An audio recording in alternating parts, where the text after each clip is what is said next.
2015 1.6 lyuks bez konditsioner ha. Shunday. Holatlari вообще zo'r turibdi ekan. Charm xol balonlar qo'ygan ekanlar. Nech pul? 5200 debmiz endi. Yo'q, bo'ladigan. Kichik savdoga bo'ladigan narxini ayting. Nech pul qo'yamiz? Oxiri. Kraskasi qayerda bor? Kraskasi bor, mayda-chuyda bor. 30-40% kraskasi bor. 30-40% joyda kraskasi bor. Kraskalar suyagi butun ha? Ha, suyagi butun. Suyagi butun 30-40% joyda kraskasi bor. Narxini 3.5. 4800 ga qo'ying. 3.5. 3.5 ga bo'lmaydi. Nech pul bo'lsa bo'ladi? 3600. Yo'q, 3600 ga bo'lmaydi. Nech pul? Holatlarini keling olib qo'ying. Gaz baloni nechtalik? 100 talik. 100 talik ha?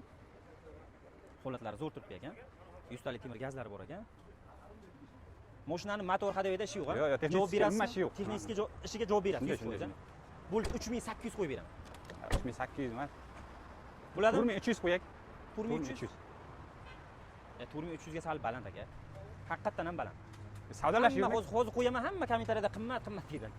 3900 ga bo'lsa qo'yib beraman, 4200 ga bo'lsa mana aytamiz, 4200 savdosi bor, 3900 ga bermayaptilar, 3900 ga bo'lsa, o'zingizni nomeringiz bilan qo'yaman, o'zingiz savdo qilib olasiz. Narx 4200 bu.